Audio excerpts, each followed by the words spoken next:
Putin and China are getting serious about this situation in the Russia-Ukraine war. And as it turns out, Volodymyr Zelensky is kind of serious because it turns out that after only 10 or so months of the Trump administration and nearly 4 years of war, he has a sense that the U.S. is interested in having a peaceful outcome in the war. Now, we're going to get into a lot of things today. We're also going to talk a little bit about what's going on in Venezuela, because we could literally be on the cusp of yet a new war down there. God help us if we do. But unfortunately, the stage seems to have been set over the last 24 hours. And to try to make sense out of all this, we have back with us our absolutely favorite guest, Larry Johnson, Larry the Shirt Johnson, who is absolutely decked out in the season, as you can see there with this lovely shirt. Stand up and show a little bit more. Okay, Let yeah, people see that, man. That is some second level kind of awesome shirt there. So you just reinforced Larry the Shirt Johnson really means it. But you got the tank carrying the Christmas tree. So well, you know what? That is a festive message. I'm just trying to keep up with you, which is hard, and I don't do it all the way, but this is the best I can come up with. Yeah, but it's a short notice. Hey, it's all about the intent. That is, the intent says is 90% of the show. I appreciate that. My teachers never found that to be the case. Yeah. Anyway, I digress. And we do, by the way, it is the 24th of December, Christmas Eve. So we're going to be talking about some serious things today, but we also do want to at least take a moment off and just notice that it is the day before Christmas, and we wish everybody a good Christmas and to find some joy where you can find it, like we're doing here. We got some tough stuff to talk, but we're going to find some joy where we can, and we hope you do as well. But not yet. Let's get into the heart of the matter, because things unfortunately don't stop because of an American holiday or a Western holiday. So we're going to jump right into it. As I said at the top here, Volodymyr Zelensky, in a video that he made following his meeting, this is important to point out, the meeting between his guy Umarov and several other persons with the United States and our senior officials in Miami to try and find, after all of this effort, trying to find some kind of common ground to come up with an end to this war. Zelensky says this.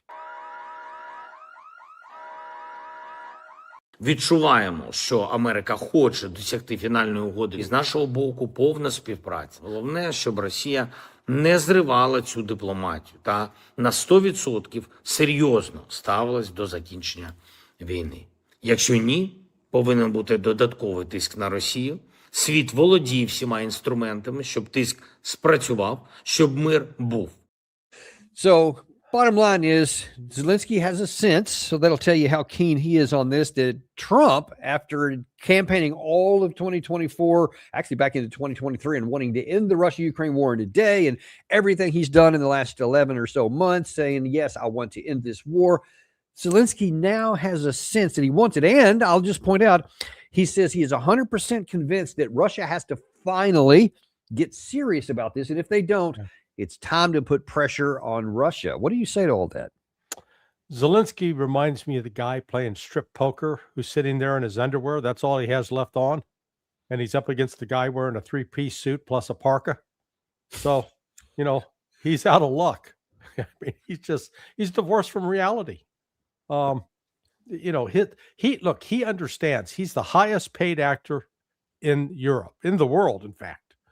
And his job has been simply to be the front man to convince the West to pump billions of dollars into Ukraine, because it is the people running Zelensky. And I don't know their names, but I guarantee you there's at least one, maybe two or three that are pulling the strings, that the money that comes in, they're getting a big taste out of that money. We know for a fact out of $360 billion that have been pumped in to Ukraine so far, at least $48 billion for sure has gone out the door and gotten into the pockets of other people. Others estimate that number may be as high as $105 billion. So look, this is all about money. This isn't about religious freedom. This isn't about political freedom. This isn't about national identity. It's the Benjamins. And you know, you mentioned the holiday, and it bears repeating. He released just about an hour and a half or so ago his Christmas video, which was like the highest paid actor you're talking about. It was actually very dramatically done. There was beautiful lighting. There was candles all in the background. You had the camera with its rolling, and it was moving on all this kind of stuff, and it had a lot of music in it. So I can't show it because otherwise we'd get demonetized. So anytime somebody is out music, we can't use it. But it's probably best that we didn't, because people might retch if they actually saw it, because it to me it was a huge and gross slap in the face to all the Ukrainians, because he talked about all the sacrifices that they've been made, and they just need to keep making more sacrifice so that the year coming up in 2026 things can finally turn out better, etc. But I mean, listen, remember, you know, everybody liked to talk about him as being Winston Churchill and all that, you know, and this Churchillian figure in a t-shirt. You remember at the first of this war? Right.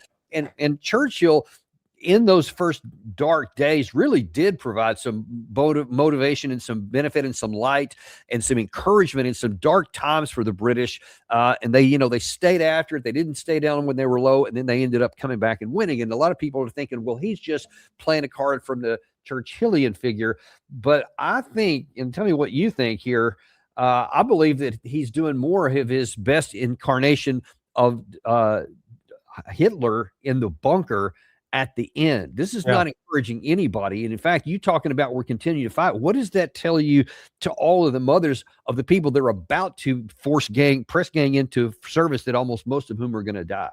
Well, a lot of them are voting with their feet, literally. So they get press ganged in, they get turned out to the front line, and within days or weeks, they've gone AWOL. So the number right now, conservative estimate is 20,000 a month are going. Wow. So per that's month. a month. So in 1 year, that's 250,000. Some estimates go as high as 40,000. And those aren't estimates by pro-Russian organizations. It's estimates by the Atlantic Council, which is about as hardcore, or the Institute for the Study of War. Oh, wow. Kagan outfit. So you've got that working against the Russians. Then you get the casualty counts from what Russia's inflicting. The one thing, let's give the Ukrainians and the U.S. and Brits credit for one thing. They really do effective information operations. But we got some cracks in that wall yesterday when the British newspaper published the signal intercept from the Ukrainian sources that Russian soldiers are eating each other. They're so short. You haven't seen that? No. Oh yeah, no, the cannibalism. What? Yeah, have Gary look Russians. it up. Yeah, the Russians, that the supply lines are so weak that the Russians troops are in such desperate conditions that they're now one soldier in particular was eating his buddy.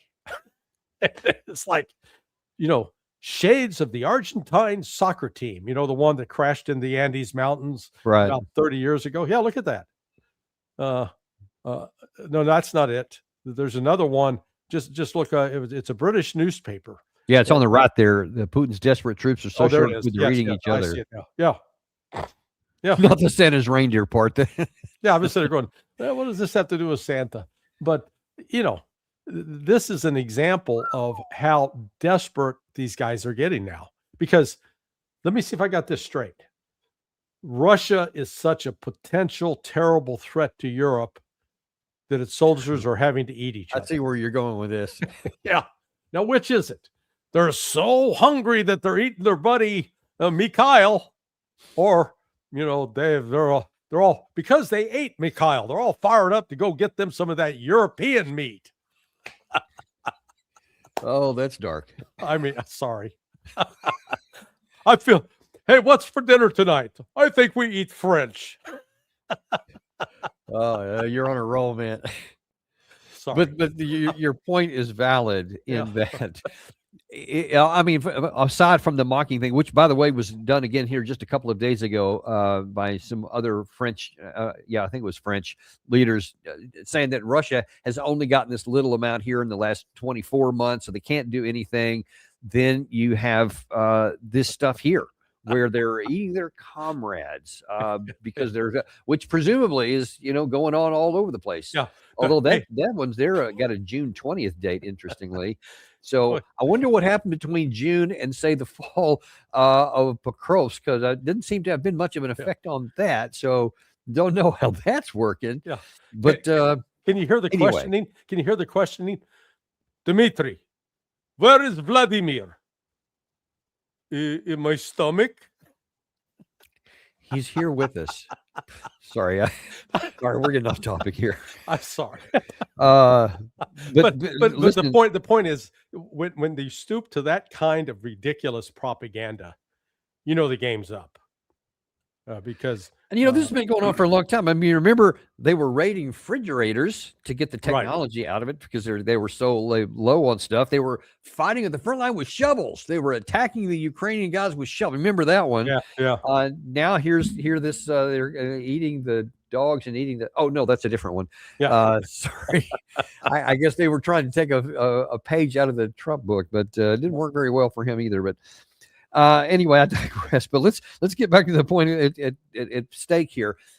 All of this nonsense here, which is never validated on the battlefield. In fact, it continues to move to the west every day. Cities keep falling by the day. They're coming in from the north in Sumy and Kharkiv.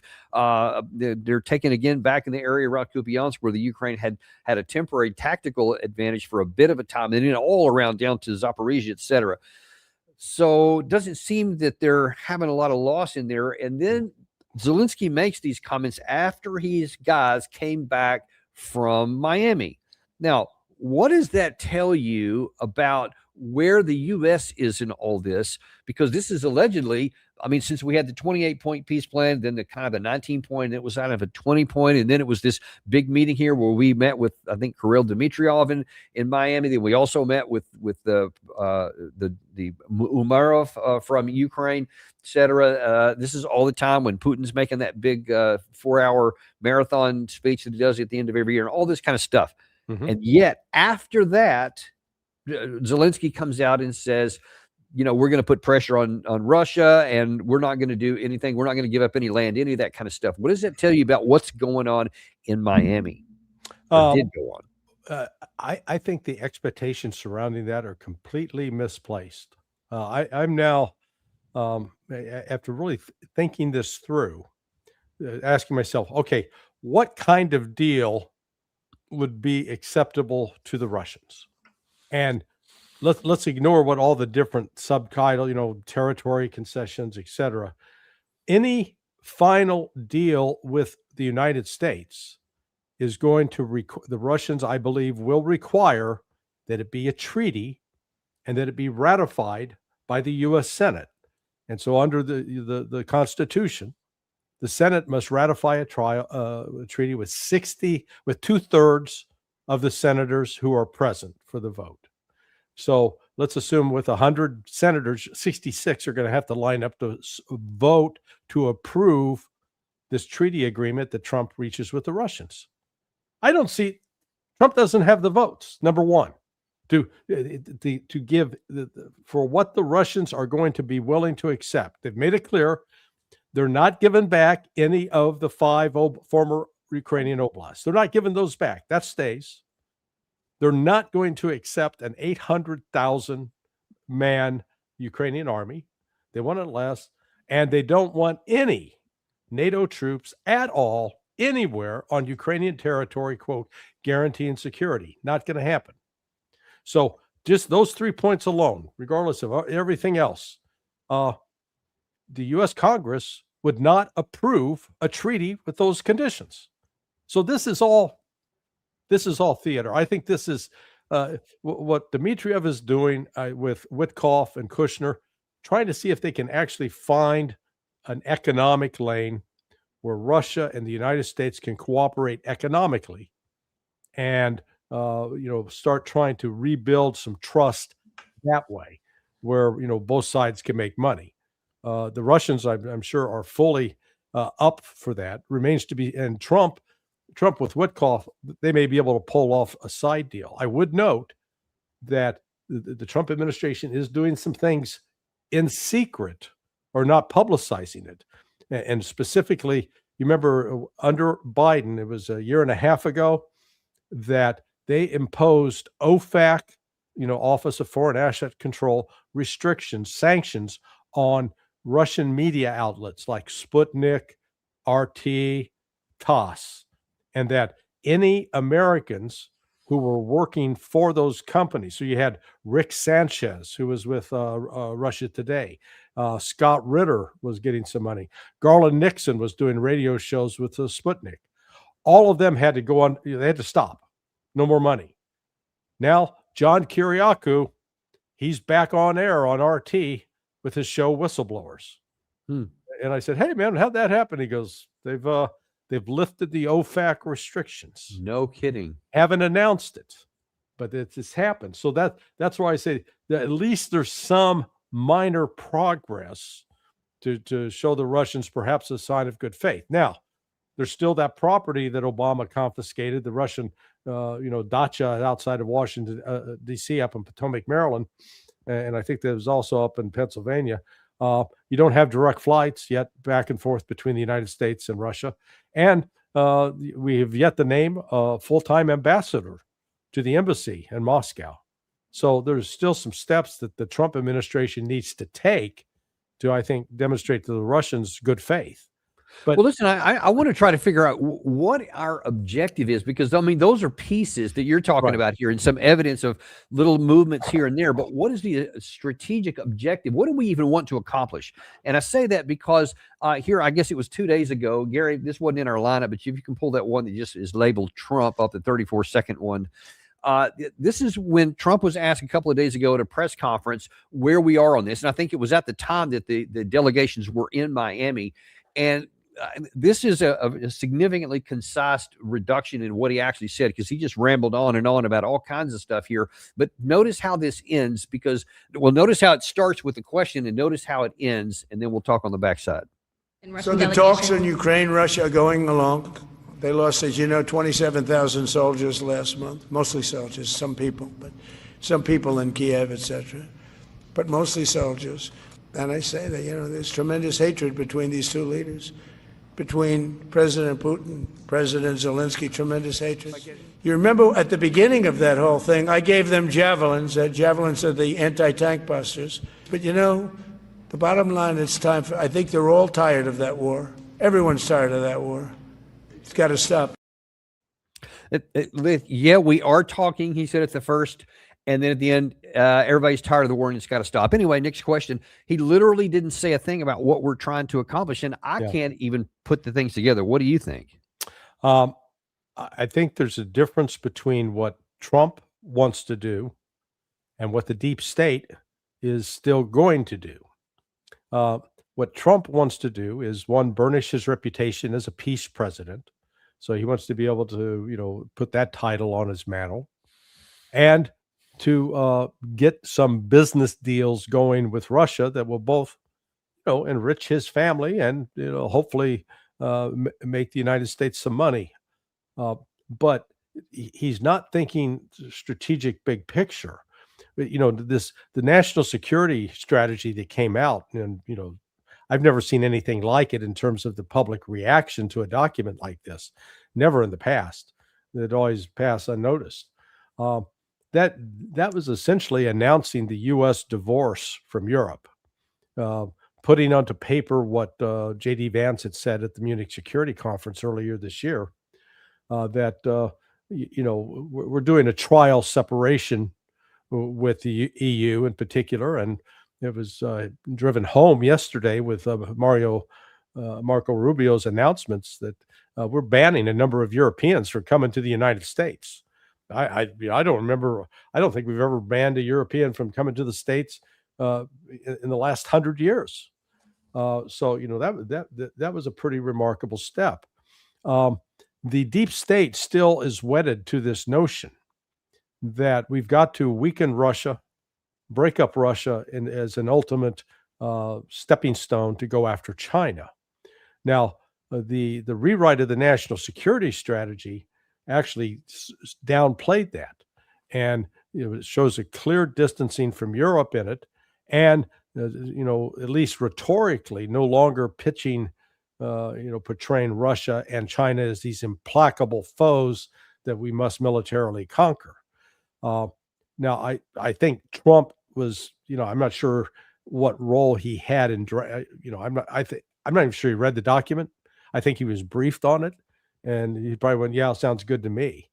But there at least there is a division within the Trump administration between those, let's say, represented by Elbridge Colby, who I think was a principal author of this document, and those who are still wedded to, we've got to destabilize Russia. We're going to continue our covert actions in Armenia, Azerbaijan, and Georgia. Well, see, Larry, that's what concerns me, because if you're accurate in your assessment of what Trump himself wants, and then what you're calling the deep state is trying to accomplish, when you see that Zelensky came out of that meeting, or his Umerov did, and he said, this is what he said, that's almost exactly what he said in that soundbite, which is, we want to weaken Russia and put pressure on them, not trying to find a negotiated settlement, definitely not putting any pressure on the Ukraine side, though he's often accused of that, but he's clearly not doing that. So if Zelensky can say that, that makes me wonder, who was he talking to in that meeting, and what message came out? Because it doesn't seem to be lined up with what Trump's thinking.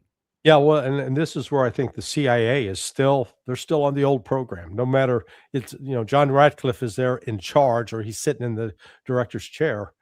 But this covert action that was probably signed off on back in probably 2013, and maybe a little earlier, it's still in place.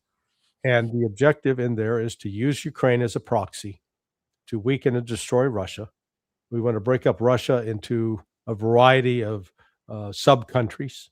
We want to get access to their resources, that we control those resources. I mean, that's I think that's one of the real causes for the animus directed at Putin. He shut that party down. Going in the 1990s, the U.S. oligarchs were lined up, and man, they were carving themselves up some Russian turkey. They were carting off the breast and the drumstick, and then Putin came and said, "Oh, wait a second, put all the meat back on the table. You're not running off with our oil. You're not running off with our gas. You're not running off with our uranium." And he brought all of that back into Russia and limited the control of foreigners over that. That's, I think that's still a very important objective within the deep state. And, look at Mike Pompeo as an example. He goes from being CIA director to now he just got appointed to a board of a company that's manufacturing drones in Ukraine. He gets $600,000 a year plus $13 million in stock options. Hey, what a country! This is the kind of corruption that's endemic within our system. And I guarantee you, there are case officers, the guys that work in the Directorate of Operations, working on this Ukraine program, that work for Mike Pompeo, that as long as they keep that money pump flowing, they've got a potential job once they get out, and that Uncle Mike will take care of. Yeah, well, let's see. I'm looking for something here as we're talking here, because I think I saw something just a couple of days ago. Dan, we got a headline here already. Oh, what do you got there, Gary? See, the major defense firm names Mike Pompeo to new advisory board. Yeah, and then let's see. Let me pull this up on my screen here, because I've got an additional thing here that was even more poignant to that. If I can actually push the right button here. It's really important, I think, to point this out. So just forgive me here a second, but this is what's going on here. All right. So this is the 22nd. So just a couple of days ago, Mike Pompeo, in his best, most open and unbiased analysis, said Vladimir Putin's intentions to go far beyond Ukraine. Any settlement to this war that doesn't provide Ukraine with firm security guarantees or impose real costs on Putin for his aggression will only embolden him to stay in the fight. I mean, that literally looks like you could have written a press release based on the economic foundation you just mentioned. Yeah, yeah. He's got a financial incentive to keep this war going, by God. Lord have mercy. Yeah. I mean, we should put that up with the headline that Gary just showed about this money that he's getting. That's just outrageous. Yeah. Gary, could you put that one back up there, actually? Let me pull that one out of the way here, because that's really illustrative, because I mean it also goes back to who's calling the shots here in the United States. Is the president, or are some of these other guys here? Because how can you keep making statements like this and then with Trump saying he wants the war to get over with and he's tired of the dying and all this kind of stuff and he's working towards peace? That ain't working towards peace. That's literally saying we will not have any peace. Yeah. We will only keep Russia as an enemy, and we won't give them anything that they're asking for, but they're in a position of superiority. Yeah, these are soulless bastards. I just posted last night a clip, Vovan and Lexus, the two Russian pranksters, boy geniuses they are, and they did something 15 days ago with the former the National Security Council directors under Biden that handled Ukraine and Russia. And keep that up there for a second. I'm going to make a comment after. They were pretending to be the chief of staff for Zelensky, and these two dummies really thought they were talking to that chief of staff. But they made several very candid admissions that there had been open discussion early on in January of 2022 about whether Ukraine should try to work out a deal with Russia. And the Biden administration basically said, no, confront him. Well, in fact, this Eric Green, I think his name is, he says, we'll do our negotiating on the battlefield. Now, why I call them soulless bastards, they're not putting any of their blood, any of their treasure, any of their children at risk. They were using the Ukrainians as pawns in their own geopolitical financial. Yeah, financial. That word too. Yeah, and geopolitical. So, and this war went on. They admitted that they sabotaged. I mean, these guys are all now. They're not any longer in the Trump administration, but I guarantee you, people that think like they do are there in the Trump administration. Yeah. Gary, go back to that headline there and roll down a little bit. That just really jumped out at me. The leading Ukraine drone and missile manufacturer said Monday to announce former Secretary, this is from November, by the way, Pompeo to its newly launched advisory board, a move aimed at tightening oversight while it's investigated by anti-corruption authorities. Really? You want to say that bringing Pompeo in is going to help for anti-corruption? It's going to make sure no one ever looks at that. That's straight up what that's going to do. And of course, that just was on the front side of all this NABU nonsense about exposing corruption, et cetera, which, by the way, has never gone anywhere after it came out. Why do you think that might have been? Yeah. Well, when they get down to who's taking money, who's getting money, one of Trump's close golfing buddies, I'm told that Lindsey Graham has received millions of dollars. Now, I personally know that? No, but the person that told me this, I think, is in a position to know. And man, that's a pretty, audacious claim there, because if that's the case, I mean, that's a criminal situation. I mean, of course it is. You really think that's true? Of course, yeah. No, I believe it. Again, the person who told me this is not one that deals with speculation. They deal with actual documentary evidence. And I think there are bank records as well as witness testimonies. You've seen on other broadcasts that when Lindsey Graham used to go to Kiev, and he'd rack up like 6-figure hotel bills over 3 or 4 days. Yeah, I do remember seeing some of that. How does that work? Right. I have a lot of concerns about that. Running low on time, I want to run real quick because I don't want to lose time on the second half of this here. But there's one other soundbite while we're still in this section here I don't want to miss, because I really like your insight into this, because I think it's a lot more important than it may seem on the surface. There was a speech earlier today where Putin was talking to the Russian Federation Council. There are 89 regions that Russian Federation. A lot of people don't realize that Russia is that big of a lot of different pieces, and I think gets to the point of why you say the West, some wanted to break that up into a bunch of smaller pieces. But Russia, at the Federation Council today, Putin was talking to the deputies that were involved with that, and he's talking about here in this clip here about keeping the whole thing together. So he's trying to counter what's going on there, and he's going to list just a handful of these 89 members of this federation. And you tell me why you think he selects 2 of them on the back end. Watch. Of course, the Federation Council effectively ensures the interconnectedness between the levels of unified public authority. This is crucial for a federation uniting 89 regions. Their vast diversity, distinctiveness, and, I emphasize, cohesion constitute our wealth. Valentina Ivanova also mentioned this just now. This is the creative force of a multinational Russia. Today, our strategic plans and development programs cover the entire country, from Kaliningrad to the Kuril Islands, from the Arctic latitudes to Crimea, Donbass, and the Caucasus. Crimea and Donbass, out of all 89, that gets 2 of the maybe 5 regions he mentioned. Why do you suppose that was? Yeah. They ain't going back.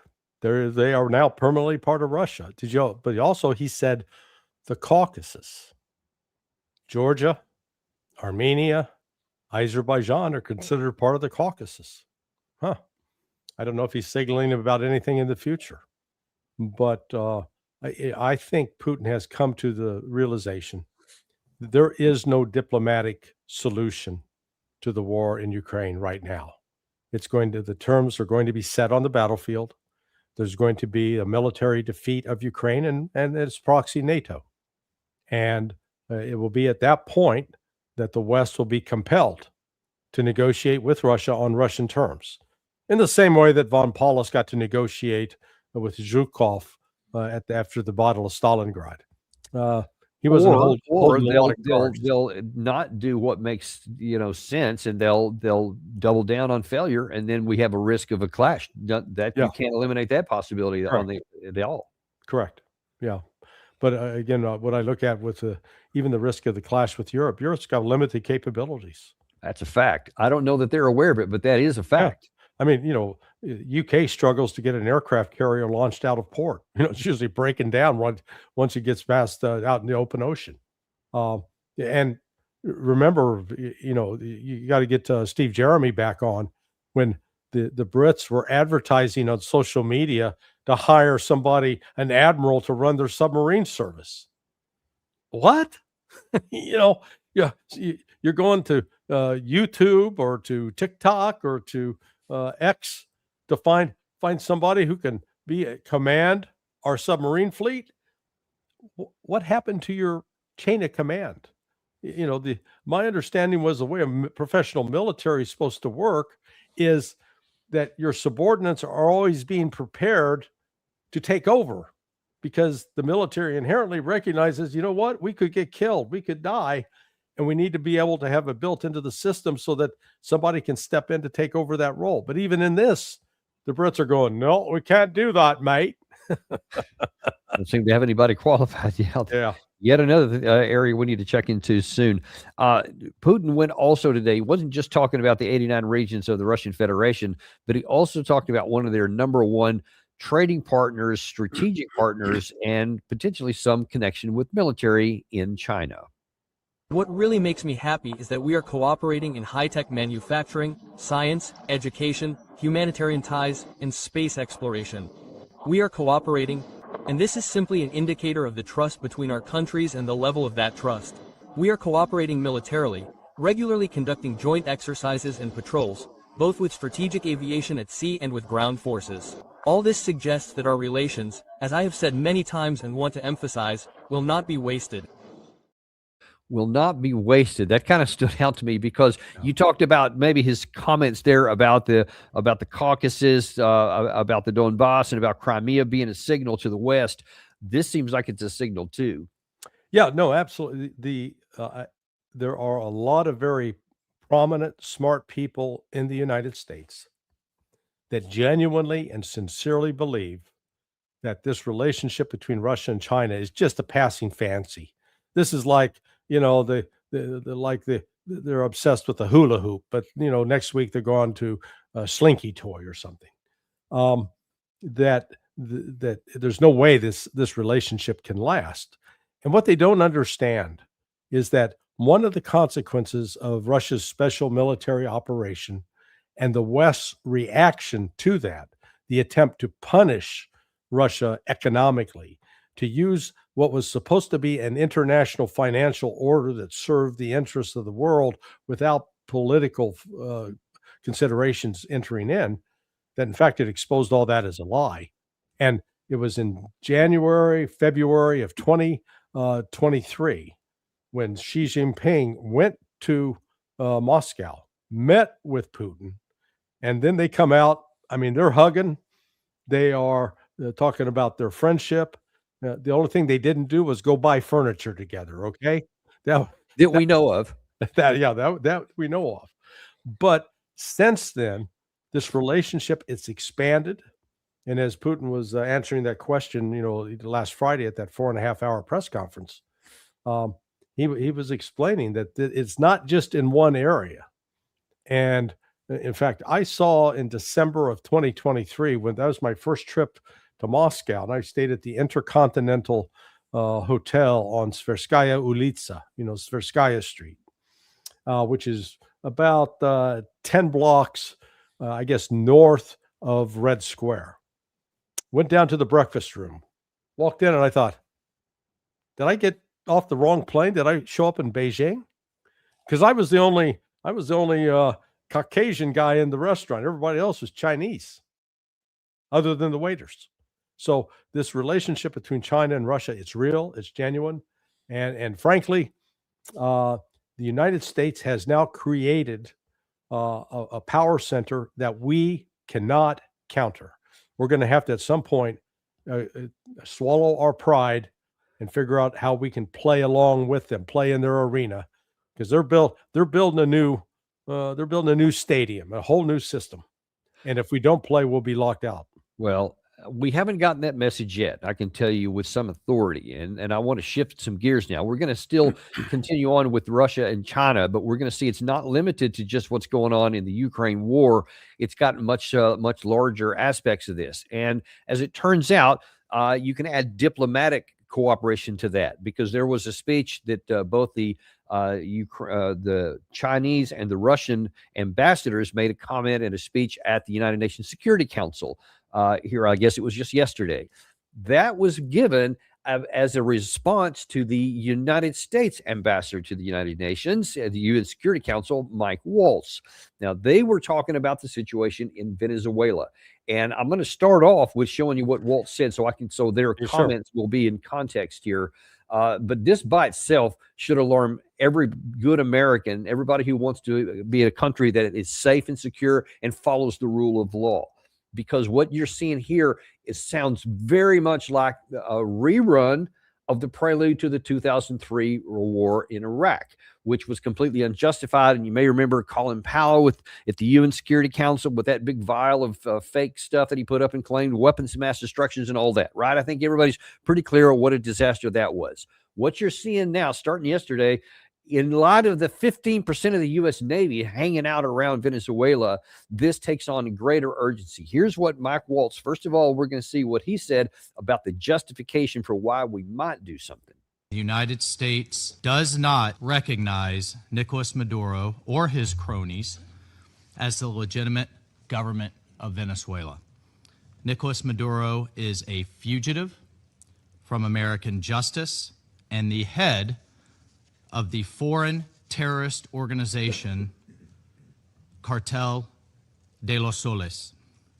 In fact, Maduro and his regime stole the election, and the international community has the receipts.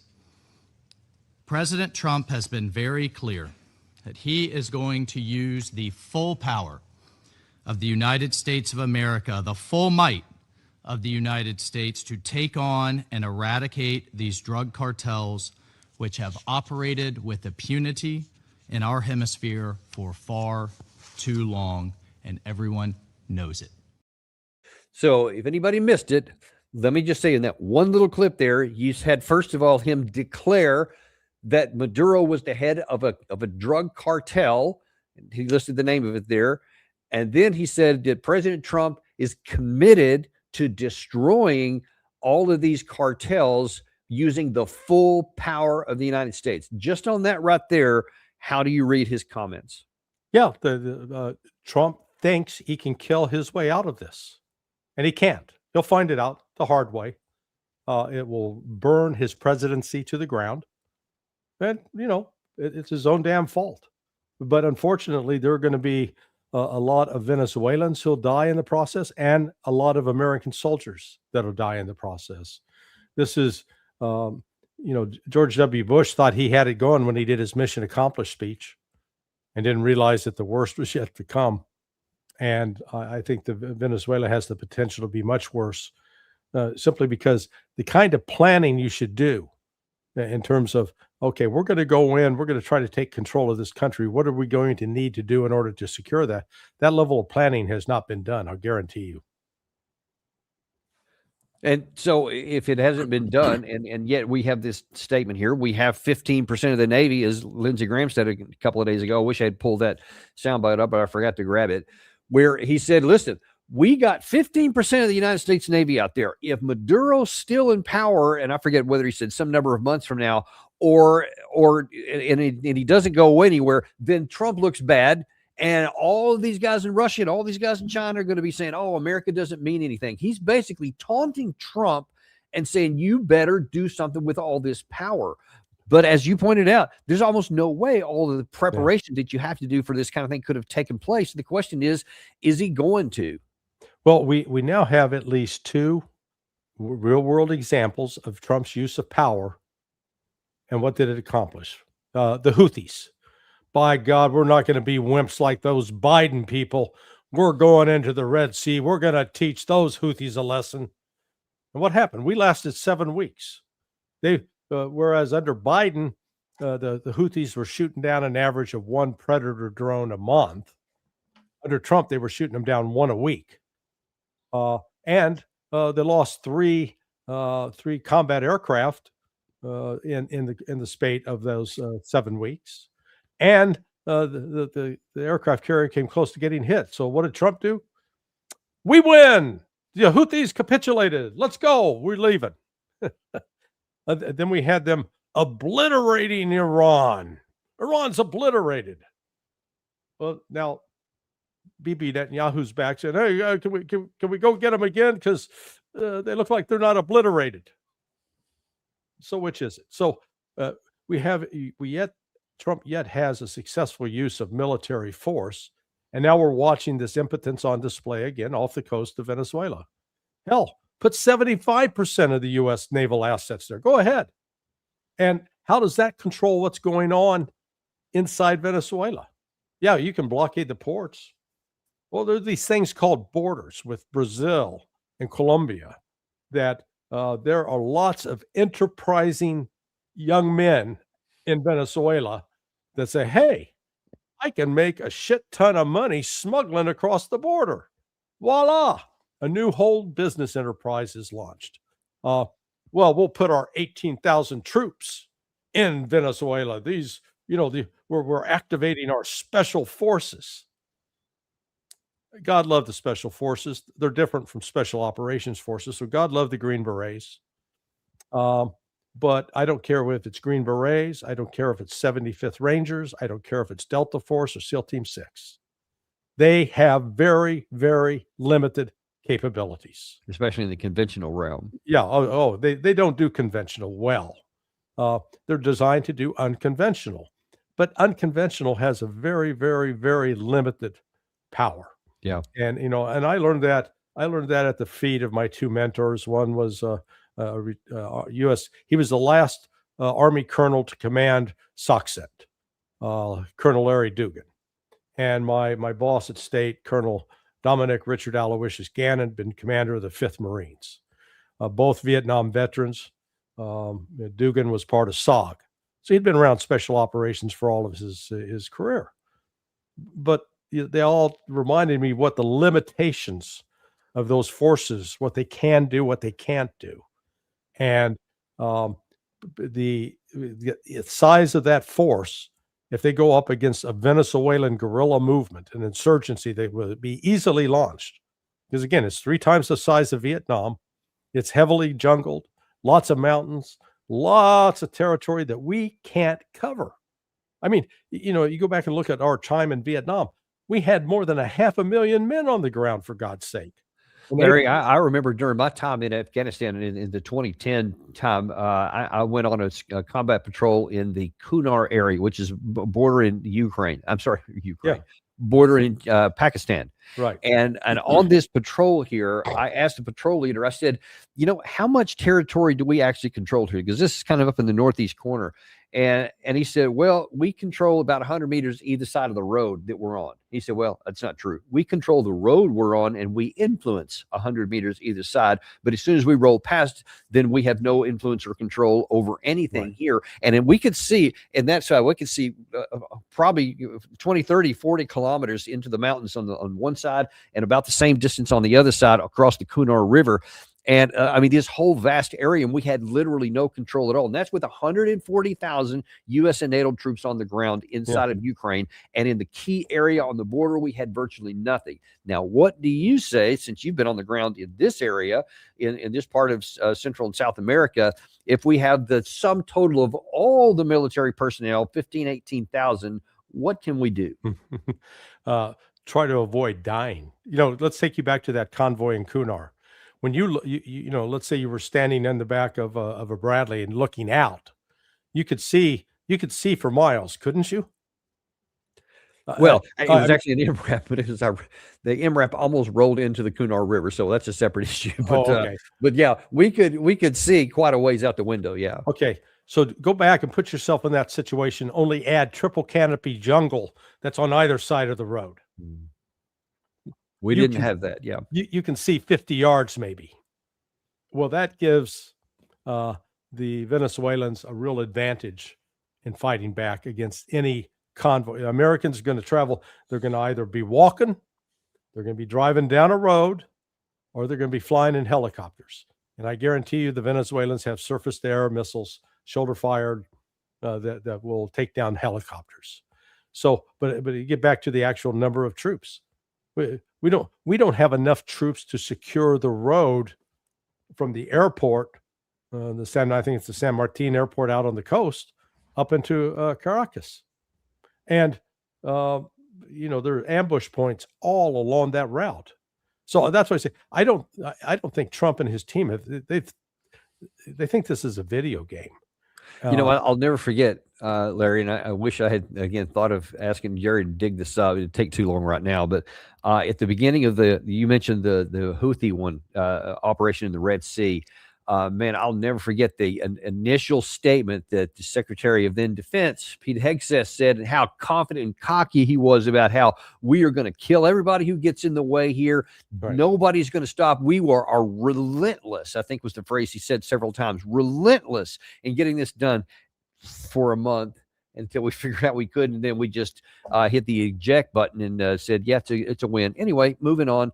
Meanwhile, the Houthis never stopped interdicting traffic so long as the war was going on against the Palestinians. Well, and they've still got the Red Sea shut down. No ship going to Israel is allowed to pass. So, we didn't change that situation on the ground at all. We just declared victory and said, okay, we win. I think we lost a total of 21 Predator drones, and as you said, 3 F-18 fighter jets rolled off the decks. It was humiliating. It was not the Navy's finest hour, I think we can say. And the question is, if that's how we performed on that comparatively easy mission, what in the world are we thinking of here? But here's the problem. So I just showed you what Mike Waltz said there. For all the world, laying out the diplomatic foundation that we're going to do something anyway. And then he went one step further and said, tried to give some justification for why this was actually necessary. In its own 2025 World Drug Report, the UN Office on Drugs and Crime identified Venezuela as the key trafficking route in the entire Western Hemisphere for illegal drugs. Okay, two things here. First of all, let's pretend, and this you can see where this is going to go on to point number two, but point number one, let's pretend that what he said there was accurate and that they were this central linchpin for drugs, etc. Does that give the legal authorization to the United States to attack Venezuela? No, but we don't need legal authorization. We are the maker of the international base rules order. So we make up the rules as we go along. So, no, I mean, it's the hypocrisy of this is just staggering. But, Frank, we've been doing it now for at least the last 25 years. As you pointed out earlier, Colin Powell, who got to the UN and, we didn't get UN authorization to go to attack Iraq, as I recall. We just did it. And we didn't get UN authorization to go into Syria and to attack in Syria or Libya. And so, we get to make up and define what the threat is. If it was objective in terms of saying who's really the biggest supplier of cocaine, fentanyl, heroin, we start with Mexico. Afghanistan, while we were occupying it, was a major producer of heroin. And as John Kiriakou witnessed when he asked a farmer why they were still growing this, and the farmer replied, well, we were told to basically by the CIA, because the CIA wanted to use drugs as a way to try to weaken Iran and weaken Russia. And then, so they saw the heroin coming out of Afghanistan, using it as a weapon against Russia and Iran. So it's, it's this beauty's in the eye of the beholder. So is terrorism, so is murder, so is lawbreaking. So that's one aspect of it. We trying to claim international law and all this stuff is just it's like a fig leaf if the fig leaf is dead and crackled and it doesn't hide anything anymore. But it's more than that. It's worse than that, because this fig leaf was completely manufactured. And this is what really, really got my goat this morning, is that when Waltz is reading that, he's reading the thing and he looks up and he says, Venezuela, according to the UN Zone 2025 drug document that talks about where all the drugs are going around the world, et cetera. He said they identified, the United Nations, as the number one trafficker of drugs in this entire Western hemisphere, he said. Well, turns out I went to that document because I now literally take nothing that they say at face value, and it turned out to be a good point here, because as it turned out, there was only 2 uses of the word Venezuela in the entire document. And one was, it just listed that Venezuela was one of the countries in South America or Central America. And then the other one was listed the country of origin of somebody who helped write one of the documents. That's it. There was nothing about any kind of drug trafficking nexus, but there was a lot of stuff on other portions of drug trafficking nexuses, like for cocaine, like for codeine and several other kinds of things. They had all these maps and stuff. And what you see when you look at these maps, you don't see Venezuela at the key heart of anything. Yeah. So he literally lied out his ass, looking right at the camera, and just flat out lied. And it's one thing, Larry. It's one thing, and it's bad to sit there and try to mock the international rules and say that we're going to actually follow law and this gives us the authorization when there isn't any such. But it's another level of just, you said hypocrisy. There's probably some worse word. I can't think of it right offhand.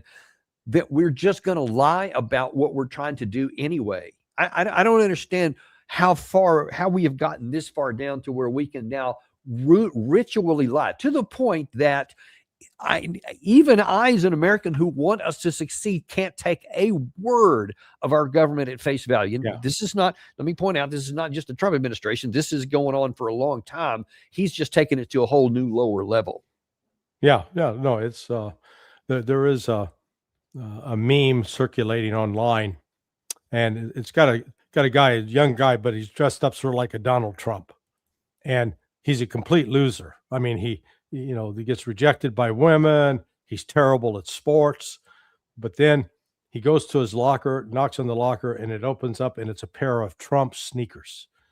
Put these on, and it'll change your life. And he puts them on, and he goes back to the basketball court, and he shoots the ball, misses the net completely. But he said, I made that shot. And he says, what I've acquired is the confidence to convince people of my bullshit. Wow. And, Yeah. and actually, I do have this on the screen. I want to show this. This is from that UN document that he cited. It says key findings, latest trends in drug market. This is the main cocaine trafficking routes, and you can see this is what you said a second ago: Colombia and Mexico, right there, the key ones. Yeah, Well, you got Colombia, Ecuador, and Peru. And so, what do you see here about Venezuela? Yeah, not almost nothing. Yeah. Just a couple of little pieces of a line here, but you see all of this stuff going on in here and none of it here. So what that tells you is that we're just lying. That Venezuela is not. But why do you want to do something so easy? It just takes a little Control F and search, and you'll see that it's not there, and that there are these other things there. And of course, there's other areas too, none of which centered on Venezuela. Yeah, no, it's why the U.S. no longer has credibility. And I take it you got the Chinese and Russians responding to that, right? I do, yeah. And Gary, why don't you go ahead and roll that? It seems that the White House decided to remove from the mothballs the previously embraced practice of portraying combating terrorism as justification for blatant aggression and intervention in the affairs of sovereign states. And this time, the so-called foreign terrorist organization has been labeled as being the legitimate government of the Bolivarian Republic. Their attempts to convince us all of the mendacious view that decision of the U.S. authorities alone is enough in order to transform a sovereign state into a criminal enterprise, any acts of force against which can now be called a law enforcement operation and the defense of national interests. The U.S. actions and the rhetoric have led to continued tensions in the region, raising serious concerns among regional countries and the international community. The UN Charter establishes fundamental principles governing international relations, including sovereign equality, non-interference in internal affairs, and peaceful settlement of disputes. They constitute the cornerstone of international rule of law and are crucial for maintaining world peace and security. The U.S. actions seriously infringe upon other countries' sovereignty, security, and the legitimate rights and interests, gravely violate the UN Charter and the international law, and threaten peace and security in Latin America and the Caribbean. See, one of the things that really just makes me cringe when I see this kind of stuff is that we commonly, and have for a long time, we mock Russia left and right about saying, oh, you talk about rule of law and that there you go and invaded Ukraine and blah, blah, blah. We can talk a lot about, but that's one of the things we accuse them of. We also look over at China and say all the time that you better not invade Taiwan. You better not do any of that kind of stuff because that violates the rules-based order and all this kind of stuff. And yet here we are at the table with both of the representatives of those countries, and we are literally doing the very thing we are either accusing them of doing or wagging a finger and telling them not to do. Yeah. And the question I have for you, Larry, is at what point do those actors and others just say, I don't even care what you say anymore. We're going to do whatever we want, and we're going to mock you if you say anything else. Yeah, well, they've this is why Russia and China have partnered and are expanding the role of BRICS, but they're also partnering though on military side. You know, they're actively cooperating with supplying Iran with defensive weapons and defensive systems to combat against future Israeli, U.S.-backed Israeli attacks. They have supplied some weapons, some capabilities to the Venezuelans. I'm not sure what I know that the Chinese have provided some air defense systems that even before this latest dust up. You know, it is the United States is living this fantasy that we can go it alone in the world, that we don't need anybody else, that we're powerful and strong enough, and that's just no longer the case. And this, I think, it is highly. You know, will we kill some Venezuelans? Yes. Will we maybe depose Maduro? Yes. Will we bring stability to a political system? No. And it will become another unstable hotspot. U.S. personnel will be constantly in danger that go down there. There'll be some Venezuelans that support us, and there'll be some Venezuelans that will try to kill us. And, you know, frankly, we will have earned it. But it is, you know, I watched firsthand how poor the planning was under George W. Bush for going into Iraq. I was friends, and I emphasize was, with L. Paul Bremer, Jerry Bremer, who was selected to become, you know, the poobah, the big chief in Baghdad after we invaded. And I I had lunch with him the day before or 2 days before he got selected for that position. And, I called him up. I said, "Hey, who did you piss off?" And he goes, "Well, when the president calls, you've got to say yes." I said, "Okay, well, Jerry, let me help you." I said, "Let me put you in contact with Pat Lang." Pat he set up the Arabic program at West Point. He and his wife, Marguerite, taught Arabic to U.S. cadets at West Point for 2 years. Pat was also the defense attaché to Saudi Arabia and the defense attaché to Yemen. Pat also was the one who was selected to hand carry intelligence to the government of Iraq during the Iran-Iraq War and help the Iraqis plan their final offensive. He knew Iraq, he spoke Arabic. He was then later he went on to become actually at this time he was he had been the chief of the Middle East division at Defense Intelligence Agency. So that was like a 2-star equivalent. And so I told Bremer, I said, "Hey, Jerry, sit down and talk to Pat." Bremer's response, No, I don't need to hear anything from him." It's that kind of arrogance because Bremer didn't know a goddamn thing about Iraq other than he could find it on a map. And what happened? Oh, let's send all the Baathists home. Clean the army out of those Baathists. Yeah, let them take their weapons. Who cares? Then all of a sudden we get a sustained so-called terrorist campaign because these unemployed soldiers, the only way they could make money was getting paid to plant bombs. And so that's what I mean. The United States absolutely sucks when it comes to planning for these kinds of regime changes through force. And I'll guarantee you the Trump administration has cocked this up beyond belief. And they're only going to find when the body bags start coming home to Dover and Trump, they may have to build a little cabin for Trump out there on the tarmac because he'll spend so much time receiving bodies. And to what extent? I mean, right now, given the continued buildup of all the military forces there, some even this past weekend, were continuing to build up on some locations in Puerto Rico, as it turns out. Yeah. And a lot of what could be rehearsals or at least demonstrations and flybys with B-52s, other kinds of warships that are moving in different directions, airplanes, fighter pilots moving in Venezuelan airspace, etc. And now then this here on the diplomatic front, do you think that we are potentially, at the 11th hour before military action comes, or do you think this is just posturing? Well, actually, it's both. It is most of it right now is posturing. It's trying to provoke a reaction from Maduro that will then we can use to fully justify us attacking Maduro and taking military action against Venezuela. I saw that firsthand, and I think I've talked about this before, when I was in the Central American branch at CIA in 1988. Remember, we invaded Panama in December of 88. But starting really in the fall, late summer, early fall of 1987, the CIA had received authorization through a finding signed by Ronald Reagan to proceed to try to overturn the government of Manuel Noriega, even though Noriega had been a signed up CIA asset. And so we began a series of provocations and trying to organize an internal coup. But the goal was to get Noriega to react first. And I think ultimately he did.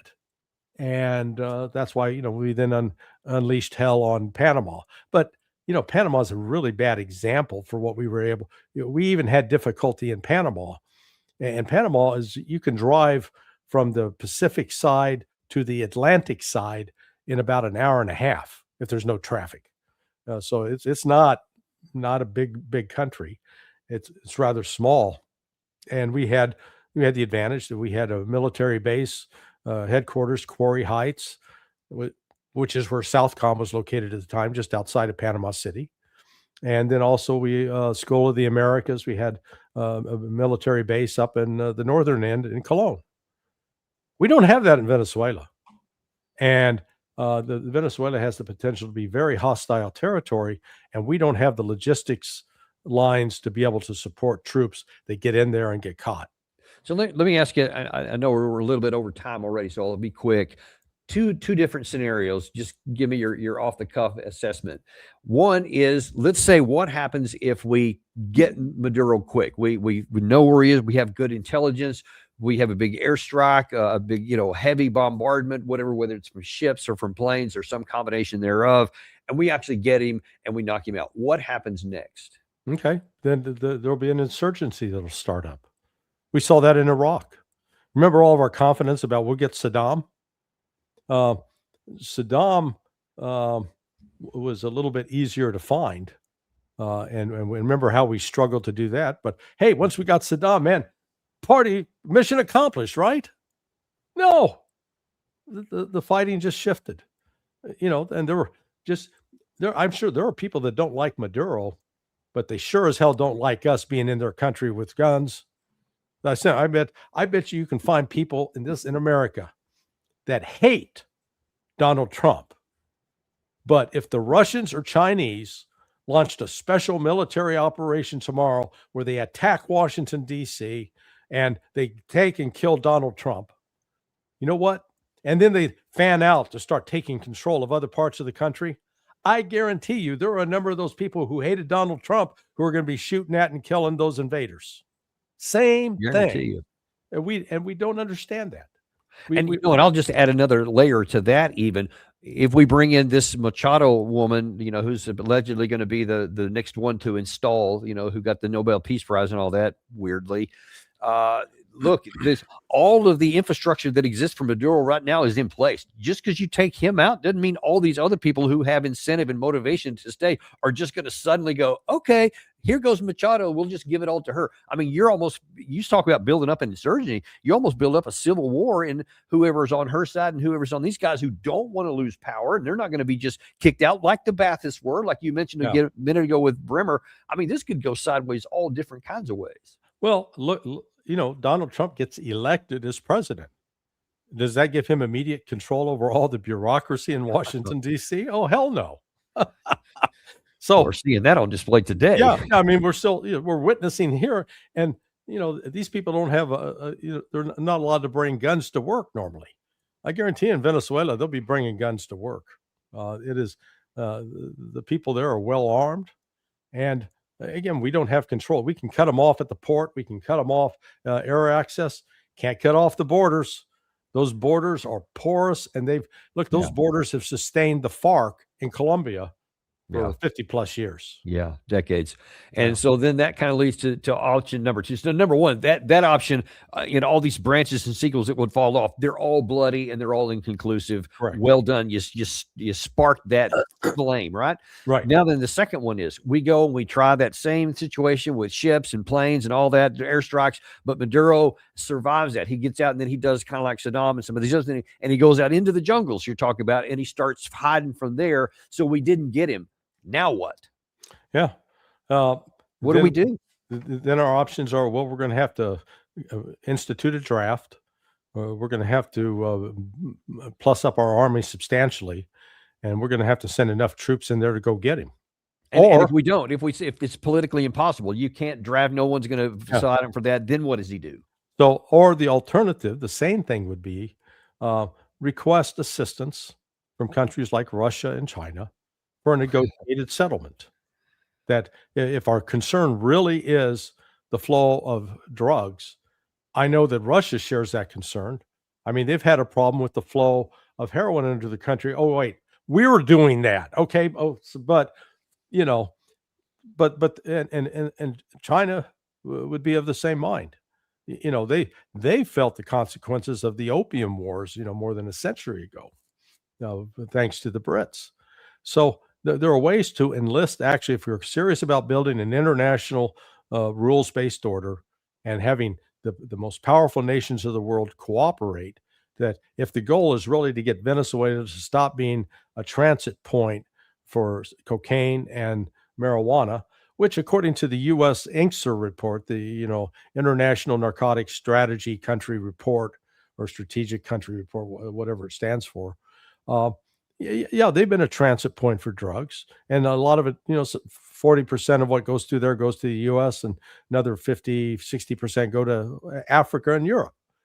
So, we got a way that if that's really our concern, there's a way to deal with it peacefully without killing a bunch of innocent people, or killing people without taking any kind of due process to ensure that they're actually guilty.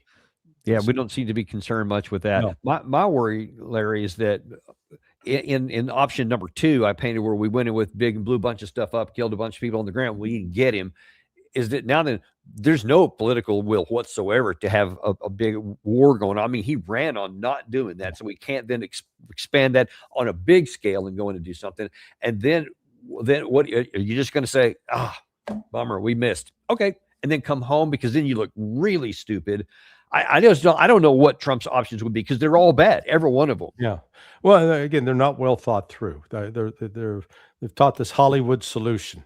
All we got to do is kill the top guy, and that'll solve the problem. Okay, we've got the case study on that, 2003 with Iraq, and by when did we hang Saddam? Was it 2005?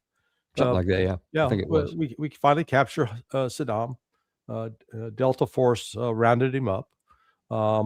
And then we put him on a show trial. The only thing we didn't have was what was his name? Otto Freisler, the screaming judge, Nazi judge that tried all the collaborators, conspirators against Hitler. But we found him guilty and we hung him. And that solved the problem in Iraq, didn't it? No, it didn't. To this day, it's not solved. So and again, the Israelis follow the same stupid plan. Look at all the Hamas leaders they've killed and how that quickly ended the insurgency, right? Hezbollah, you can add that to the list. Yeah. So at some point, folks, let's step back and recognize killing is not going to get you ahead. In fact, killing ought to be the very, very last thing that we do, which, is let's call that the central message of Christmas. It's about birth and life. It's not about death. And yet we in the West have become a death cult. We kill unborn babies. We kill foreigners without a second thought. We kill American citizens overseas just because we put a label, they're a terrorist, and we can kill them. There is no value placed on human life. And can't argue with that. It's become corrosive. And eventually it'll be suicidal if we don't get a handle on it. Right. And one of the reasons why I'm so grateful in this season where we celebrate the birth of the Prince of Peace, and we would like to have that mentality reign over everything, because that's the one chance you have to actually get something done there. And where you can at least mentally start to whittle into that flawed and horrific mentality of just kill everybody you don't like. Right. Because ultimately that's what it's going to take. It's going to take a superiority of ideas. And you're either going to get there because you're going to recognize the superiority of it and it overcomes those bad ones, or because these bad ones reign supreme and then they collapse on top of all of us. And then we fix it because in the wreckage afterwards. And I would like to avoid that second one. Yeah, I'm with you, brother. But and that's why we're so grateful to have you guys. And even though this is a dark episode that we did on certain levels, we do want to end on this positive scene here. And Gary, if you want to come and join us, and oh, there he is. Wait, is this 4th of July or is this? Listen, it's a beautiful holiday to celebrate freedom, Jesus' birthday, and put it all together. That's what we're here for. Outstanding. Yeah. So we got Larry's shirt, we got Gary's hat, and we got my tank. So somehow it all works to peace. Yeah, and we want to thank you, Larry. You've been such an integral part of Deep Dive. You've been you've co-hosted, you've done it all, and you're such a big everyone so admires what you bring to the show. So we want to thank you for this year. Well, you guys do some very important work. Your session the other day with Jacques Baud was particularly compelling. Not that all of your shows are not worth listening to, but that was, that one was really off the charts, and you did such a service to Jacques.